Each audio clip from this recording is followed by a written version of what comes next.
नमस्कार दोस्तों, स्वागत है आपका आपके चैनल सच्चा सनातनी में। दोस्तों, इस एपिसोड में मैं आपको एक ऐसी कथा के बारे में बताने जा रहा हूं, जिसमें भगवान विष्णु ने माता लक्ष्मी को एक फूल तोड़ने के कारण नौकरानी बनने का शाप दे दिया।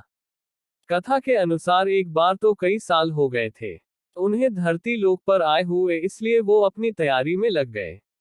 उधर भगवान विष्णु को तैयारी करता देख माता लक्ष्मी ने उनसे पूछा, स्वामी, आज सुबह सुबह कहाँ जाने की तैयारी हो रही है? तब भगवान विष्णु ने माता लक्ष्मी से कहा, हे प्रिय, मैं पृथ्वी लोक के भ्रमण पर जा रहा हूँ। तब माता लक्ष्मी ने कहा, ही स्वामी, क्या मैं भी आपके साथ चल सकती हूँ? फिर भगवान विष्णु ने कुछ पल सोचने के बाद कहा, हे देवी, आप मेरे साथ धरती लोक पर भ्रमण करने के लिए तो चल सकती हैं, परंतु आपको मेरी एक शर्त माननी होगी। उसके बाद माता लक्ष्मी बोली, हे स्वामी, मैं आपके साथ धरती लोक पर चलने के लिए कोई भी शर्त मानने के लिए तैयार हूँ, आप शर्तों बताए।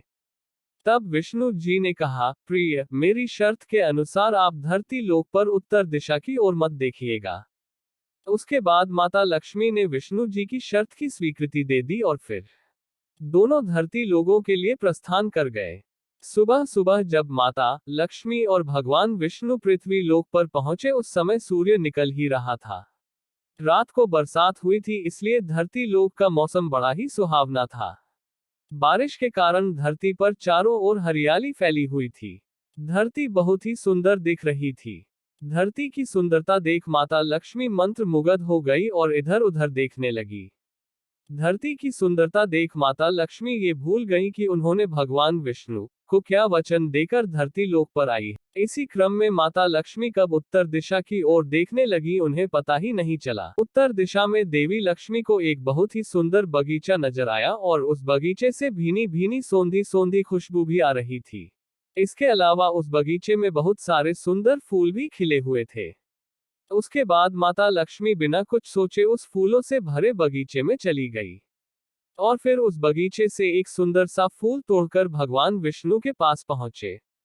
परंतु भगवान विष्णु ने जब माता लक्ष्मी के हाथों में उस सुंदर सा फूल देखा तो उनकी आंखों में आंसू भर गए और उन्होंने माता लक्ष्मी से कहा, कभी भी किसी से बिना पूछे उसकी कोई वस्तु नहीं लेनी चाहिए। और उसके बाद भगवान विष्णु ने माता लक्ष्मी को अपनी शर्त याद दिलाई। तब माता लक्ष्मी ने भगवान विष्णु से कहा, हे स्वामी, मुझसे भूल हो गई, कृपया कर मुझे क्षमा कर दीजिए। फिर भगवान विष्णु बोले, हे देवी, इस भूल के लिए आपको क्षमा नहीं मिल सकती, बल्कि इस भूल के लिए आपको सजा मिलनी चाहिए, क्योंकि आपने जिस माली के खेत से उससे बिना पूछे इस फूल को तोड़ा है, वह चोरी जैसे पाप की श्रेणी में आता है। इसलिए हे देवी, आपको इस भूल की सजा के रूप में उस माली के घर 3 साल तक नौकरानी बनकर रहना होगा और 3 साल पूर्ण होने के बाद मैं आपको बैकुंठ धाम वापस बुला लूंगा।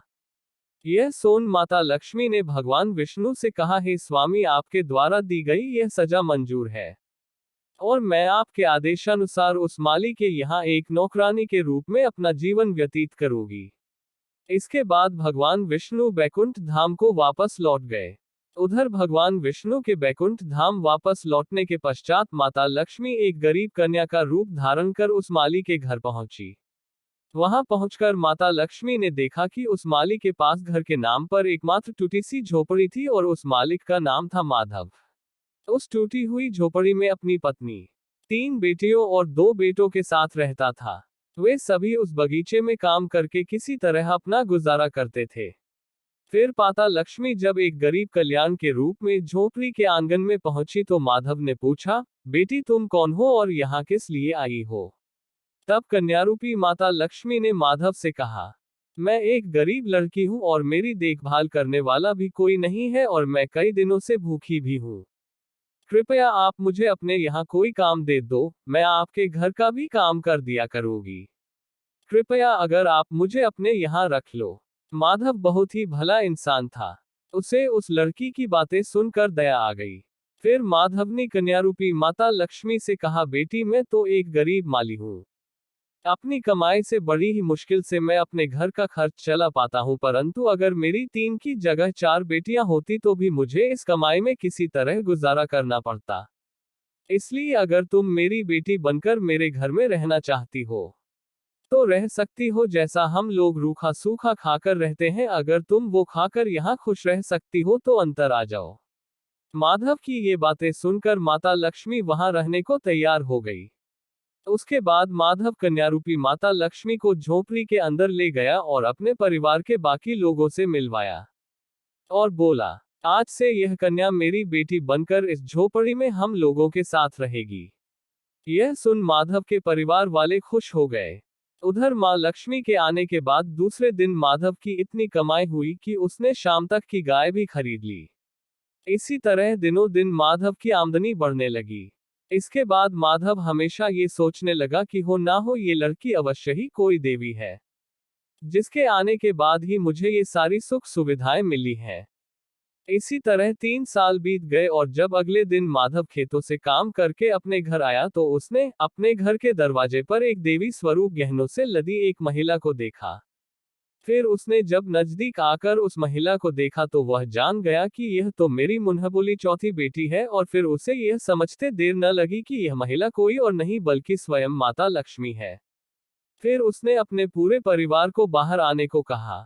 बाहर आकर उसके परिवार वाले माता लक्ष्मी को देखकर मैं हैरान हो गए। उसके बाद माधव ने हाथ जोड़ते हुए माता लक्ष्मी से कहा, मां मुझे और मेरे परिवार को माफ कर दो।